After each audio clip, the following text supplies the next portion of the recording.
అందరికీ నమస్తే. ముఖ్యమంత్రి రేవంత్ రెడ్డి గారు దాదాపు ఆయన పాలన 6 నెలలు పూర్తిగా వచ్చింది. కానీ ఆయన ఒక మంచి పేరును సంపాదించుకునే అవకాశాన్ని కోల్పోయినేమో అనిపిస్తుంది. ఇది సమాజం నుంచి కూడా చర్చ జరుగుతుంది. ఎందుకంటే రేవంత్ రెడ్డి గారు 17 సంవత్సరాలకే ముఖ్యమంత్రి అయ్యారు. ఆయనకు చాలా భవిష్యత్తు కూడా ఉంది, అందులో డౌట్ ఏం లేదు. కానీ ఆయన పరిపాలన విషయంలో గత పాలకును మరిపించే విధంగా ఉండాలి, అది ఫాలో కాలేదన్న విమర్శ ఒకటి రేవంత్ రెడ్డి గారి మీద వినిపిస్తుంది. ప్లస్ కేసీఆర్ 10 సంవత్సరాలలో ఆయన మీద మైనస్ రావడానికి, అంటే ఆయన మీద ఒక నెగిటివ్ రావడానికి ఏమేమైతే చేసినారో కేసీఆర్, రేవంత్ రెడ్డి గారు ఈ 6 మంత్స్లో అవన్నీ చేస్తున్నారన్న ఒక విమర్శ రేవంత్ రెడ్డి గారి మీద వచ్చింది. ఎందుకంటే ఆయన రేవంత్ రెడ్డి గారు ఇచ్చిన హామీలు అవన్నీ ఈరోజు కాకపోతే రేపు అమలు కావచ్చు. రైతులకు ఇచ్చిన హామీ చూస్తున్నాం, రుణమాఫీ గురించి కసరత్తు నడుస్తుంది అంటున్నారు. అది కాదు, రేవంత్ రెడ్డి గారి వ్యవహార శైలి ఇంపార్టెంట్.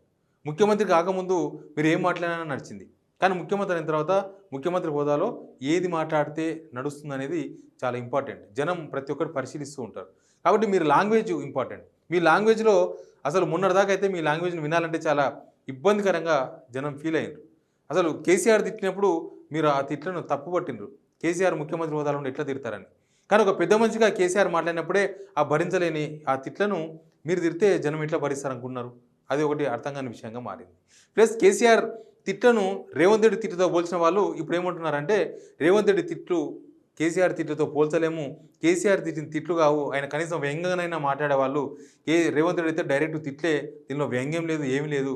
ఆయన మీద కేసీఆర్కు భాష మీద పట్టన్న ఉంది, రేవంత్ రెడ్డికి భాష మీద పట్టు కూడా లేదు కదా, అనవసరంగా ఈ లాంగ్వేజ్ ఏంది, ముఖ్యమంత్రిగా ఉండి ఈ లాంగ్వేజ్ మాట్లాడుకుంటే బాగుంటుందని చాలామంది తెలంగాణ ఉద్యమకారులు డైరెక్ట్గా రేవంత్ రెడ్డికి చెప్పారు.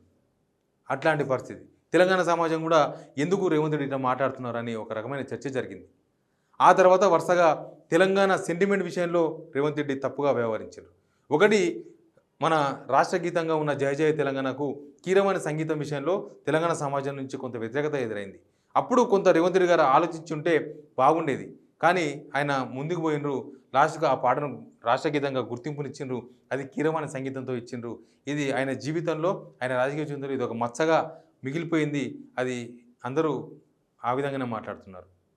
దాని తర్వాత మిగతా ఇష్యూస్ పాలన పరంగా కూడా ఆయన ఈ 6 మంత్స్లో రేవంత్ రెడ్డి 6 మంత్స్లో పాలన పరంగా కూడా ఒక తన మార్కును సంపాదించలేకపోయినారు.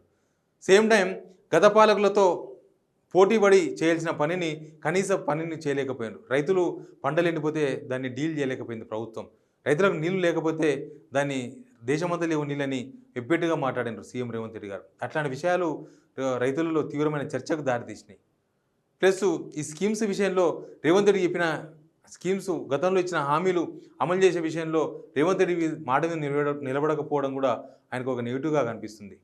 దీంతోపాటు ఎమ్మెల్యేలను చేర్చుకోవడం రేవంత్ రెడ్డి చేస్తున్న అతిపెద్ద తప్పుగా తెలంగాణ సమాజం దృష్టిలో కనిపిస్తుంది. ఎందుకంటే అంతకుముందు కేసీఆర్ ఇవే తప్పులు చేసిండ్రు, కేసీఆర్ ఇట్లే చేర్చుకున్నారు, కేసీఆర్ ఇట్లే ప్రతిపక్షం లేకుండా చేసిండ్రు, ఇప్పుడు అంతకు మించి రేవంత్ రెడ్డి ప్రవర్తిస్తున్నారన్న ఒక చర్చ సమాజంలో జరుగుతుంది.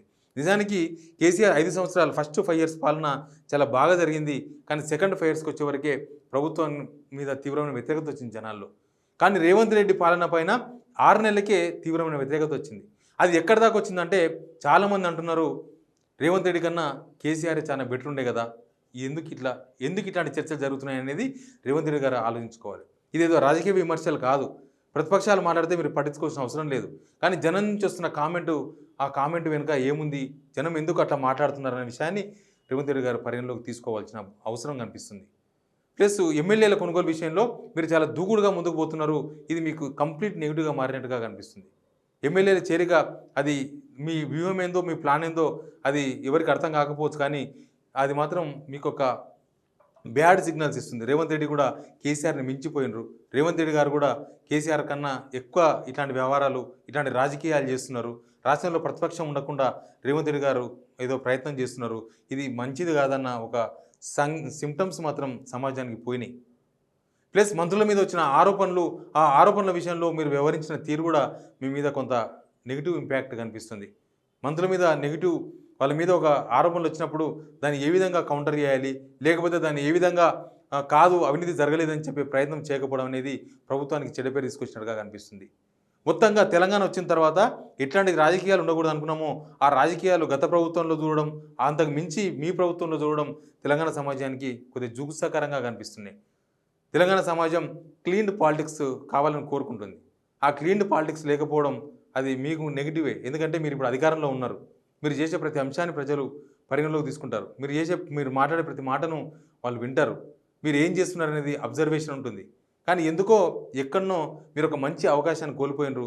రేవంత్ రెడ్డి గారు కేసీఆర్ను మైమర్పిస్తారు, కేసీఆర్ను మరిపించేస్తారు అనుకుంటే ఇప్పుడు కేసీఆరే బెటర్ ఏమో అన్న ఒక చర్చకు తావిచ్చే విధంగా మీరు వ్యవహరిస్తున్నారనేది ఓపెన్గా కనిపిస్తుంది మనకు. కాబట్టి రేవంత్ రెడ్డి గారు ఎందుకు ఇట్లా జరిగిందనేది మీరు విశ్లేషించుకోండి.